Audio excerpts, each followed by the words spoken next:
किसी विषय के प्रति, किसी विषय के प्रति। अब दोस्तों ये जो विषय है ना, ये विषय कुछ भी हो सकता है। जैसे ये विषय कोई व्यक्ति हो सकता है, कोई समूह हो सकता है, कोई देश हो सकता है, कोई संस्था हो सकती है, कोई संगठन हो सकता है, कोई विचार हो सकता है, कोई अवधारणा हो सकती है, कॉन्सेप्ट यानी कि अभिवृत्ति किसी व्यक्ति का किसी विषय के प्रति। अब विषय दोस्तों कुछ भी हो सकता है, व्यक्ति, समूह, देश, संस्था, संगठन, विचार, अवधारणा। किसी विषय के प्रति उसका विश्वास क्या है, उसकी समझ क्या है, उसका संज्ञान क्या है, उसकी धारणा क्या है, उसकी जानकारी क्या है।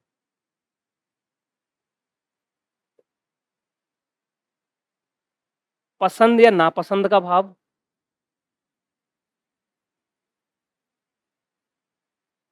पसंद या नापसंद का भाव,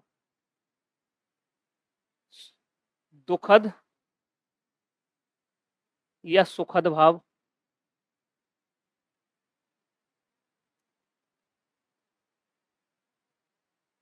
अनुकूल या प्रतिकूल व्यवहार,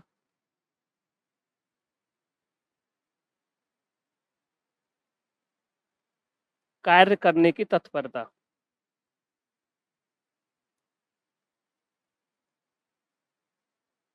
देखिए दोस्तों, अब देखिए अभिवृत्ति किसी व्यक्ति का किसी विषय के प्रति विश्वास, समझ, संज्ञान, धारणा, जानकारी, कोमा पसंद या नापसंद का भाव, कोमा सुखद या दुखद भाव, अनुकूल या प्रतिकूल व्यवहार, कार्य करने की तत्परता। इन तीनों का जो समुच्चय है, इन तीनों का जो संगठित रूप है, इन तीनों का जो समुच्चय, उसी को अभिवृत्ति कहते हैं। इन तीनों का समुच्चय। देखो अब इसको एक एग्जाम्पल से समझिए। जैसे दोस्तों कोई भी व्यक्ति है, अब किसी व्यक्ति का एग्जाम्पल आप लीजिए। मान लीजिए महात्मा गांधी जी का हम एग्जाम्पल लेते हैं। महात्मा गांधी जी, ठीक है। अब महात्मा गांधी जी के बारे में आपका विश्वास क्या है, आपकी समझ क्या है, आपका संज्ञान क्या है, आपकी धारणा क्या है उनको लेके, आपको उनके बारे में क्या जानकारी है। इसके आधार पर क्या कहेंगे, आप या तो गांधी जी को पसंद करोगे या फिर नापसंद करोगे। दो ही चीज हो सकती है। या तो उनके बारे में सोच के आप दुखद फील करोगे या फिर उनके बारे में सोच के आप सुखद फील करोगे। और इससे क्या होगा दोस्तों, इससे या तो आप उनके लिए प्रतिकूल व्यवहार करोगे या फिर अनुकूल व्यवहार करोगे। वहीं मान लीजिए दोस्तों, एक और एग्जांपल देता हूँ। जैसे मान लीजिए आप किसी व्यक्ति को बहुत ज़्यादा पसंद करते हैं, ठीक है? और आपको पता लगा कि वो व्यक्ति जो है, उसके बारे में आपकी जो समझ, विश्वास, धारणा, संज्ञान, जानकारी जो है, वो आपको बहुत अच्छी है। तो अब आप क्या हुआ दोस्तों, अब आपको पता लगा कि 10 किलोमीटर दूर वो व्यक्ति आ रहा है, ठीक है, आपके शहर में। तो आप क्या करोगे, चाहे साइकिल से जाना पड़े, चाहे बाइक से जाना पड़े, चाहे पैदल भी जाना पड़े, आप ज़रूर वहाँ पहुँचोगे। क्यों? क्योंकि आप उनको पसंद करते हो और आप उनके लिए अनुकूल व्यवहार करोगे। वैसे ही दोस्तों मान लो कोई देश का एग्जाम्पल ले लें। मान लीजिए चलो अपने पड़ोसी देश का ही ले लेते हैं, पाकिस्तान का ही ले लेते हैं। अब पाकिस्तान के बारे में हमारा विश्वास क्या है, समझ क्या है, संज्ञान क्या है, धारणा क्या है, इसके आधार पर हम क्या करेंगे, उसको नापसंद करेंगे। मान लो आपकी ये सब जो है पाकिस्तान के बारे में, जैसा हमको पता है कि भाई ठीक है, वो हमारे देश को हमेशा परेशान करता रहता है, जो समझ है, उसके आधार पर हम उसको नापसंद करेंगे और व्यवहार भी कैसा करेंगे, हम प्रतिकूल व्यवहार करेंगे। और कोई एग्जाम्पल ले लीजिए दोस्तों, और देश ले लीजिए, मान लो इज़राइल है। अब इज़राइल को लेके किसी का एटीट्यूड पॉजिटिव हो सकता है, किसी का नेगेटिव हो सकता है।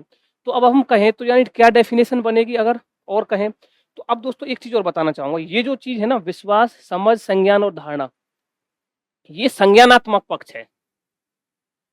संज्ञानात्मक पक्ष, संज्ञानात्मक पक्ष। ये जो है ये भावात्मक पक्ष है, ये वाला सेकंड वाला भावात्मक पक्ष। और ये जो है ये व्यवहारात्मक पक्ष है, तीसरे वाला व्यवहारात्मक पक्ष। यानी कि अब अगर मैं इसकी डेफिनेशन पूछूं आपसे या डेफिनेशन बनाऊं तो क्या बनेगी, अभिवृत्ति किसी व्यक्ति का किसी विषय के प्रति विश्वास, समझ, संज्ञान, धारणा, जानकारी, ब्रैकेट में लिखिए संज्ञानात्मक पक्ष, कोमा पसंद या नापसंद का भाव, सुखद या दुखद भाव, ब्रैकेट में लिखिए भावात्मक पक्ष, कोमा लगा के अनुकूल या प्रतिकूल व्यवहार, कोमा कार्य करने की तत्परता के समुच्चय को हम अभिवृत्ति कहते हैं। ये यहाँ ही अभिवृत्ति की डेफिनेशन बनेगी या ये अभिवृत्ति होगी। देखिए जैसे अभिवृत्ति किसी व्यक्ति का किसी विषय के प्रति विश्वास, समझ, संज्ञान, जानकारी, धारणा, संज्ञानात्मक पक्ष। पसंद नापसंद का भाव, सुखद या दुखद भाव, भावात्मक पक्ष। मेरे साथ साथ बोलिए, ये मेरे साथ साथ बोलोगे याद हो जाएगी। अनुकूल या प्रतिकूल व्यवहार, कार्य करने की तत्परता यानी कि व्यवहारात्मक पक्ष के समुच्चय को अभिवृत्ति कहा जाता है। दिस इज द एटीट्यूड दोस्तों। अब हम बात करते हैं दोस्तों एटीट्यूड्स के कुछ विशेषताओं की। एटीट्यूड की विशेषताएं क्या क्या है? तो देखिए दोस्तों, एटीट्यूड की अगर विशेषताओं की बात करें तो देखो, पहली विशेषता क्या है? अभिवृत्ति का कोई ना कोई विषय अवश्य होता है, जैसे व्यक्ति, समूह, देश, मुद्दा। अभी मैंने बताया अभिवृत्ति किसी विषय के प्रति, किसी व्यक्ति की किसी विषय के प्रति, यानी कि अभिवृत्ति का विषय जरूर होगा। बिना विषय के एटीट्यूड या अभिवृत्ति डेवलप ही नहीं होगी। Getting my point? अब इसमें देख लीजिए, इसमें लिखा हुआ है जैसे कोई भी मुद्दा। अब मुद्दा मान लो रिसेंटली मुद्दा ले लीजिए जो अभी चल रहा है, यूएस वाला, एप्स्टीन फाइल्स वाला। अब एप्स्टीन फाइल्स का जो मुद्दा चल रहा है, अब एप्स्टीन फाइल्स को लेके आपका संज्ञानात्मक पक्ष क्या है, आपका भावात्मक पक्ष क्या है, आपका व्यवहारात्मक पक्ष क्या है? एप्स्टीन फाइल्स, तो वो ही क्या है, वो एप्स्टीन फाइल्स इसमें क्या हो गई, विषय हो गया। तो एप्स्टीन फाइल्स को लेके जो संज्ञानात्मक, भावात्मक और व्यवहारात्मक पक्ष है वही आपकी एटीट्यूड है, यानी एटीट्यूड का विषय जरूर होगा। सेकंड विशेषता क्या है दोस्तों, कि अभिवृत्ति जो है ना वो जन्मजात ना होकर, यानी कि ये बाय बर्थ ना होकर अर्जित होती है, एक्वायर्ड होती है, यानी कि वातावरण के माध्यम से सीखी जाती है। यानी कि सामाजिकरण की प्रक्रिया से ये सामाजिकरण की प्रक्रिया के माध्यम से अभिवृत्ति डेवलप होती है, ना कि ये बाय बर्थ होती है। अब इसमें क्या है दोस्तों कि 1990 के दशक में, ये साइकोलॉजी का टॉपिक है मैंने बताया, तो सोशल साइकोलॉजी में 1990 के दशक में एक दोस्तों रिसर्च हुई थी। उस रिसर्च का ये मानना था कि जो अभिवृत्ति है ना, एटीट्यूड है, वो 100% एक्वायर्ड नहीं है, यानी कि 100% वो अर्जित नहीं है। उनका मानना था कि कुछ सीमित मात्रा में आनुवंशिक कारक भी इसमें भूमिका अदा करते हैं। जैसे उन्होंने इसमें एक एग्जांपल दिया था दोस्तों, जैसे एक लड़का है, एक लड़की है, ठीक है? तो उनका कहना था कि एक लड़की का जो एटीट्यूड है और एक लड़के का जो एटीट्यूड है, माना कि वो अर्जित है, एनवायरनमेंट से आया है, वातावरण से उसको सिखाया गया है, बट उनका ये मानना था कि कुछ सीमित मात्रा में कहीं न कहीं उनका एटीट्यूड बायोलॉजिकली फैक्टर से भी है, कुछ जैविक कारकों से भी डिसाइड हो रहा है, कुछ आनुवंशिक कारकों से भी डिसाइड हो रहा है। ऐसे 1990 के दशक में रिसर्च हुई थी। बट ठीक है, हम उतना डिटेल में जाएँगे नहीं, इसमें हमको बस इतना मानना है कि अभिवृत्ति जन्मजात ना होकर अर्जित होती है और वातावरण के माध्यम से, अंतःक्रिया के माध्यम से वो सीखी जाती है। Getting my point? दूसरा है दोस्तों, इसमें नेक्स्ट है अभिवृत्ति पसंद या नापसंद के रूप में अर्जित होती है। यानी कैसे? जिसको हम पसंद करते हैं उसके लिए तो हमारा पॉजिटिव एटीट्यूड बनता है, पॉजिटिव एटीट्यूड, और जिसको हम नापसंद करते हैं उसके लिए हमारा नेगेटिव एटीट्यूड बनता है। यानी देखो, या तो हमारा एटीट्यूड किसी चीज को लेके पॉजिटिव होगा, या हमारा नेगेटिव किसी चीज को लेके नेगेटिव होगा। अब दोस्तों, पॉजिटिव और नेगेटिव एटीट्यूड क्यों बहुत जरूरी है? देखो, आप जब भी प्रशासन में जाओगे या किसी भी संगठन में, किसी भी ऑर्गेनाइजेशन में, किसी भी कंपनी में, आप कहीं भी काम कर रहे हो, अब उस कंपनी या संगठन के प्रति आपका कैसा एटीट्यूड है? अगर दोस्तों पॉजिटिव होगा तो आप बहुत अच्छा काम करोगे, अगर नेगेटिव होगा तो आप बहुत बेकार काम करोगे। अगर पॉजिटिव एटीट्यूड है आपका, आपके ऑर्गेनाइजेशन को लेके, आपके काम को लेकर, तो दोस्तों नो डाउट डेफिनेटली आप बहुत ही अच्छा काम करोगे। इवन आपकी जो काम आपको जो अलाइन किया गया उससे भी आगे जाके आप काम करने की कोशिश करोगे, अगर आपका एटीट्यूड पॉजिटिव है तो। तो अभिवृत्ति जो है पसंद या नापसंद के रूप में अर्जित होती है, पॉजिटिव और नेगेटिव एटीट्यूड के रूप में। नेक्स्ट दोस्तों में इसमें कह रहा है कि अभिवृत्ति अपेक्षाकृत स्थिर होती है। इट मीन्स दोस्तों ये कह रहा है कि एटीट्यूड जो है वो एक तरीके से स्टेबल होता है, यानी कि एटीट्यूड को बदलना उतना आसान नहीं है। ये पॉइंट ये कहना चाह रहा है। मेरा जो एटीट्यूड डेवलप हुआ है, आपका जो एटीट्यूड है, उसको इतना आसानी से नहीं बदला जा सकता, बट कुछ विभिन्न परिस्थितियों में इसमें परिवर्तन भी हो सकता है। जैसे कोई नवीन ज्ञान की आपको प्राप्ति हो गई तो आपका एटीट्यूड बदल सकता है। फॉर एग्जाम्पल, मैं इसको एक उदाहरण के माध्यम से अगर आपको समझाऊं दोस्तों, जैसे कोविड था, ठीक है, कोरोना आया था। अब कोरोना से पहले हो सकता है किसी व्यक्ति का एटीट्यूड योग को लेके या काढ़ा पीने को लेके नेगेटिव रहा हो, बट जैसे ही कोविड आया तो उसका एटीट्यूड एकदम से चेंज हो गया, काढ़ा पीने लग गया, योग करने लग गया, ठीक है। दूसरा दोस्तों, और मान लीजिए कोई एक्स व्यक्ति है, ठीक है, वो एक्स व्यक्ति हर बार ए नाम की पार्टी से राजनेता हैं, कोई ए नाम की राजनीतिक पार्टी से वो उनको टिकट मिलती है और वो हर बार उसी से एमपी या एमएलए बनते हैं। बट सडनली इस बार क्या हुआ कि उस एक्स नाम के व्यक्ति की जगह टिकट वाई नाम के व्यक्ति को दे दी गई है। तो क्या हुआ अब जो एक्स नाम के व्यक्ति का ए नाम की पार्टी के लिए जो एटीट्यूड था वो सडनली चेंज हो गया। आपने बहुत सारे देखे होंगे अपने राजनेताओं को कि पहले इस पार्टी में थे, फिर दूसरी पार्टी में चले गए और पहले एक दिन पहले ही जिस पार्टी में थे उसके लिए क्या-क्या अच्छी-अच्छी बातें बोल रहे थे, उनका एटीट्यूड पॉजिटिव था। लेकिन जैसे ही टिकट कैंसल हुई वो उनका एटीट्यूड एकदम चेंज हो गया पार्टी को लेकर। तो एटीट्यूड में चेंज भी आ सकता है। Getting my point? फिर कह रहा है दोस्तों अर्जित होने के कारण इस पर वातावरण का अच्छा या बुरा प्रभाव पड़ता है। यानी कि ये कह रहा है कि एटीट्यूड पर वातावरण का इम्पैक्ट पड़ता है। कैसे?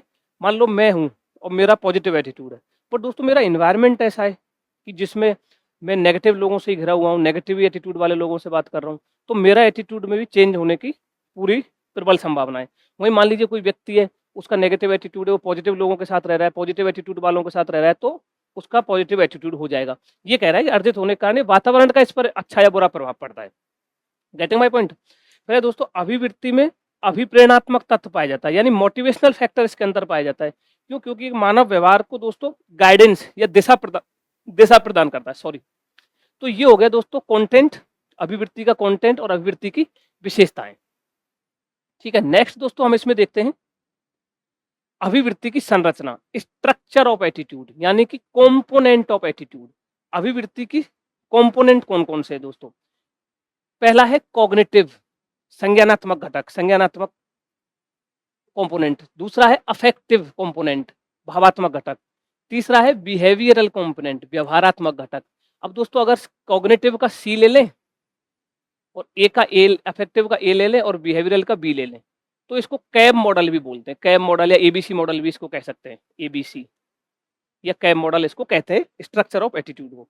अब इसमें क्या है दोस्तों, एटीट्यूड का पहला घटक है संज्ञानात्मक घटक। अगर संज्ञानात्मक घटक की बात करें तो दोस्तों क्या है? दोस्तों यह अभिवृत्ति का सूचनात्मक घटक है। सूचनात्मक घटक मीन्स यही वो कंपोनेंट है जिससे अभिवृत्ति के लिए हमको इन्फॉर्मेशंस मिलती है, हमको जानकारी मिलती है, हमको नॉलेज मिलती है किसी भी व्यक्ति या वस्तु के बारे में। और वो जो नॉलेज है उसी से हमारा जो विश्वास है, जो जानकार उसके बारे में बिलीव या फेथ है, वो डेवलप होता है।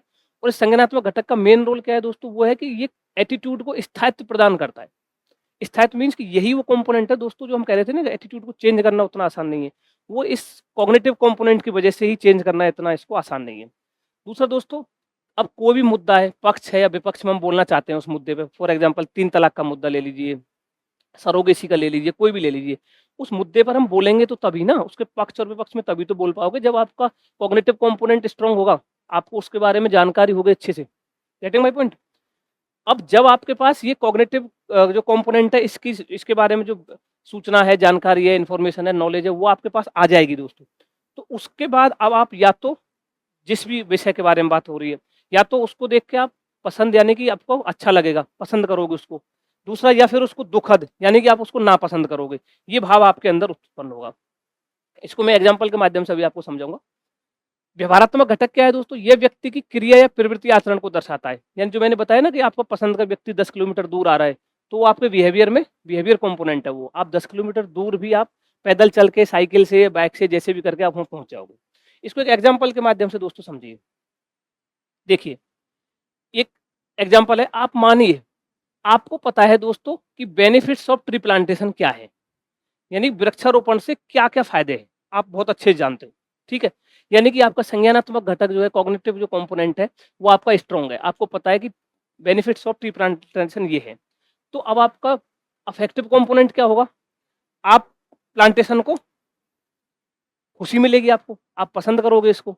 और बिहेवियरल कंपोनेंट में क्या होगा? व्यवहारात्मक घटक में जहाँ भी आपको वृक्षारोपण कार्यक्रम चलता हुआ दिखेगा ना, या कहीं भी वृक्षारोपण कार्यक्रम हो रहा है, तो आप उसमें बढ़ चढ़कर एकदम बहुत अच्छे से भाग लोगे। इसमें बहुत अच्छे से आप पार्टिसिपेट करोगे। Getting my point? तो संज्ञानात्मक घटक, भावात्मक घटक और व्यवहारात्मक घटक, ये तीनों क्लियर हैं आई थिंक। एक और एग्जांपल देखिए। देखो, आपका कॉग्निटिव कंपोनेंट कह रहा है, आपको पता है tigers can eat human beings, यानी कि टाइगर ह्यूमन को खा सकता है। अब आपका भावात्मक अफेक्टिव क्या है? आप डरोगे टाइगर से, ठीक है? और आपके बिहेवियर में क्या होगा? रन अवे, भाग जाओगे। जैसे ही आपके टाइगर आपके सामने आएगा, आप वहां से भाग जाओगे। और देखिए एक और एग्जांपल, ये देखिए, कॉग्निटिव क्या है, स्नेक्स आर पॉइजनस, आपका नॉलेज है, आपका बिलीफ है कि सांप जो है वो जहरीले होते हैं, ठीक है। तो आपका अफेक्टिव कंपोनेंट क्या कहेगा, आपको डर लगेगा सांप से, आपकी फीलिंग क्या होगी, आपको डर लगेगा। और बिहेवियर में क्या दिखेगा, जब भी सांप दिखेगा यू विल रन अवे, आप वहां से भाग जाओगे। गेटिंग माय पॉइंट दोस्तों। तो ये दोस्तों हमने देखा, कंटेंट देखा और स्ट्रक्चर देखा हमने एटीट्यूड का। अब देखिए दोस्तों, अब हम बात करते हैं अभिवृत्ति के प्रकार, फंक्शंस ऑफ एटीट्यूड। यानी कि एटीट्यूड जो है, अभिवृत्ति जो है, उसके कार्य क्या है, क्या काम करता है ये। मुख्यतः दोस्तों हम इसमें 4 देखेंगे। एडेप्टिव फंक्शन यानी कि अनुकूलन प्रकार, नॉलेज फंक्शन यानी कि ज्ञान प्रकार, मूल्य अभिवृत्ति प्रकार यानी कि वैल्यू एक्सप्रेसिव, और हम देखेंगे अहम रक्षा प्रकार यानी ईगो डिफेंसिव। ये अभिवृत्ति के 4 प्रकार है, 4 कार्य। देखिए, अब जो अनुकूलन प्रकार है दोस्तों, अनुकूलन प्रकार एडेप्टिव फंक्शन, अब नाम से ही पता लग रहा है कि एडेप्टिव यानी कि अनुकूलन, यानी कि जो एटीट्यूड है ना, एटीट्यूड क्या करता है, एटीट्यूड हमको अनुकूलन प्रदान करता है। कैसे करता है, ऐसे समझिए इसको। कोई वस्तु है जैसे, ठीक है, उस वस्तु को मान लीजिए आप पसंद करते हो, ठीक है, ये आपका एटीट्यूड है, आप उसको पसंद करते हो। तो दोस्तों आप जो पसंद करते हो, तो एटीट्यूड उसको प्राप्त करने में आपकी मदद करेगा, प्राप्त करने में, उस वस्तु को प्राप्त करने में एटीट्यूड हमारी मदद करेगा। वहीं अगर मान लीजिए कोई वस्तु है, उसको आप नापसंद करते हो, उसको हम पसंद नहीं करते, तो उसको दूर करने में हमारी मदद करेगा, उसको दूर करने में मदद करे। क्यों? क्योंकि जो जिसको पसंद करते हैं उसके लिए हमारा पॉजिटिव एटीट्यूड डेवलप हुआ है, और जिसको नापसंद करते हैं उसके लिए हमारा नेगेटिव एटीट्यूड डेवलप हुआ है। देखिए, जैसे हम उन कार्यों के प्रति सकारात्मक अभिवृत्ति विकसित कर लेते हैं, किन के लिए, जिन कार्यों से मान लो हमको पुरस्कार या प्रशंसा मिलने वाली है, तो हमारा एटीट्यूड पॉजिटिव हो जाएगा। और मान लीजिए ऐसे कुछ कार्य हैं जिनसे हमको दंड या निंदा मिलने वाली है, तो हमारा एटीट्यूड नेगेटिव हो जाएगा। अब इसकी बात करें अगर हम एडमिनिस्ट्रेशन में यानी प्रशासन में, इसकी क्या इंपॉर्टेंस है दोस्तों, तो प्रशासकों को अधिक कुशल व प्रभावी बनाने के लिए हम एडेप्टिव जो फंक्शन है उसका यूज ले सकते हैं। जैसे दोस्तों नक्सल प्रभावित क्षेत्रों में उत्कृष्ट कार्य करने के लिए तत्कालीन जो जिला अधिकारी थे ना, उनको प्रधानमंत्री एक्सीलेंस अवार्ड से नवाजा गया था। Getting my point. ये हो गया दोस्तों एडेप्टिव फंक्शन। दूसरा देखिए, दूसरा है दोस्तों नॉलेज फंक्शन, ज्ञान प्रकार। ये क्या है, अब ये अभिवृत्ति का जो संज्ञानात्मक पक्ष है ना, जो कॉग्निटिव कंपोनेंट था, उससे रिलेटेड है। क्यों? क्योंकि एटीट्यूड जो है ना, अभिवृत्ति जो है, एटीट्यूड एटीट्यूड हमको ज्ञान प्रदान करता है, ज्ञान प्रदान करता है, नॉलेज ये हमको प्रदान करता है। क्यों? क्योंकि संज्ञानात्मक पक्ष क्या था किसी विषय के प्रति, उसके ज्ञान, विश्वास, धारणा, वो सब चीजें। तो ये एटीट्यूड का जो नॉलेज फंक्शन क्या है, ये हमको ज्ञान प्रदान करता है। अब इसको अगर एडमिनिस्ट्रेशन में बात करें तो क्या इंपॉर्टेंस है दोस्तों, जब तक आपको किसी घटना का कारण या संबंधित उससे परिस्थितियां नहीं पता होगा, तो तब तक आप उसका सॉल्यूशन या उसका प्रॉपर डायग्नोस नहीं पता है, तो प्रॉपर ट्रीटमेंट कर ही नहीं पाओगे। आप किसी भी प्रशासनिक पद पर आप मान लीजिए बैठे हुए हो, आपको जो भी घटना हुई है उसका अगर नॉलेज नहीं है, उसके बारे में सारी इन्फॉर्मेशन आपके पास नहीं है, सूचनात्मक घटक यानी कि संज्ञानात्मक घटक आपके पास नहीं है, तो आप प्रॉपर डिसीजन नहीं ले पाओगे। Getting my point. ये हो गया दोस्तों नॉलेज फंक्शंस एटीट्यूड का। अगला देखिए, अगला है दोस्तों मूल्य अभिव्यक्ति प्रकार, वैल्यू एक्सप्रेसिव फंक्शन। नाम से ही पता लग रहा है, वैल्यू एक्सप्रेसिव यानी कि जो मेरे स्वीकृत मूल्य है, मैं मान लीजिए मेरा स्वीकृत मूल्य है कि मैं चोरी नहीं करता, ठीक है, या मैं झूठ नहीं बोलता, ठीक है। तो अब वो अभिव्यक्त कैसे होगा, मेरे एटीट्यूड से ही तो अभिव्यक्त होगा, वो एक्सप्रेस मेरे एटीट्यूड से ही तो होगा, मैं झूठ नहीं बोलता। आप मान लीजिए सिविल सेवा का कोई बुनियादी मूल्य है, foundational values for civil services, सत्यनिष्ठा है, ठीक है, ईमानदारी है। अब ये इसका एक्सप्रेशन कैसे होगा, इसका अभिव्यक्त कैसे होगा, वो एटीट्यूड में ही तो झलकेगा। आप किसी भी डीएम एसपी के पास जाओगे, वो सत्यनिष्ठ है, तो उसके एटीट्यूड से, एटीट्यूड के 3 कंपोनेंट, उसका बिहेवियरल जो कंपोनेंट हो उससे पता लग जाएगा। तो वैल्यू एक्सप्रेसिव फंक्शन यानी कि एटीट्यूड हमारे मूल्य अभिव्यक्ति में हमारा योगदान देता है। Last but not the least, ego defensive function, अहम रक्षार्थ प्रकार। ये क्या है दोस्तों, अहम रक्षार्थ प्रकार यानी कि एटीट्यूड जो है ना, वो हमारा ईगो डिफेंस करता है। ईगो, ईगो मीन्स कैसे, यानी कि इसको ऐसे कह सकते हैं दोस्तों कि जो काम हमने किया है मान लीजिए और उसकी गलती हमारी है, बट हम उसको किसी दूसरे पर डाल रहे हैं। फॉर एग्जाम्पल हम पीटी का ही एग्जाम्पल ले लेते हैं, प्रीलिम्स का ही। मान लीजिए किसी बच्चे का प्रीलिम्स इस हर बार मान लीजिए कट ऑफ फॉर एग्जाम्पल 85 जा रही थी, ठीक है, लेकिन इस बार यूपीएससी कट ऑफ 87 चली गई। और उसके मार्क्स 85 ही आए हैं इस बार, या 86 आए हैं। तो अब वो कह रहा है अरे यार ये तो कट ऑफ मेरी 87 चली गई, अदरवाइज मेरा तो हो ही रहा था, मुझे क्या पता था। यानी खुद की गलती को स्वीकार नहीं कर रहा है, वो दूसरे पर डाल रहा है। सेम अगर एडमिनिस्ट्रेशन में मान लीजिए कोई अधिकारी है, उसके द्वारा सपोज कीजिए कोई गलत निर्णय ले लिया जाता है, तो वो क्या करेगा, उस निर्णय के लिए बोल सकते हैं कि भाई वो निर्णय तत्कालीन जो परिस्थितियाँ थी ना, तो उसके अकॉर्डिंग वो एकदम सही था, या फिर वो निर्णय मैंने तो किसी मेरे सीनियर ऑफिसर या सीनियर अधिकारी के माध्यम से वो निर्णय लिया था, अदरवाइज मेरा वो निर्णय नहीं था। यानी वो क्या कर रहा है, खुद का जो निर्णय है उसको दूसरे अधिकारी के खिलाफ है, यानी खुद का जो निर्णय है उसको दूसरे पर डाल रहा है, यानी उस पर पर्दा डालने का काम कर रहा है। Getting my point? तो ये एटीट्यूड का फंक्शन होगा ईगो डिफेंस, यानी कि ईगो डिफेंस करता है, हमारे ईगो की रक्षा करता है एटीट्यूड। तो ये दोस्तों एटीट्यूड के हमने कार्य देखे। तो ये देखिए दोस्तों, टॉपिक 2 में आज हमने 3 सब टॉपिक किए हैं। कंटेंट ऑफ एटीट्यूड, स्ट्रक्चर या कंपोनेंट्स ऑफ एटीट्यूड जिसमें हमने कैब मॉडल देखा, और कार्य अभिवृत्ति के फंक्शंस ऑफ एटीट्यूड जिसमें हमने अभिवृत्ति के मेनली 4 कार्य देखे। नेक्स्ट जो है दोस्तों ये वाले, और एटीट्यूड रिलेटेड जो कॉन्सेप्ट्स हैं ये वाले, हम नेक्स्ट देखेंगे। तो ठीक है दोस्तों, आज के लिए इतना ही। Thank you. Stay healthy, stay happy.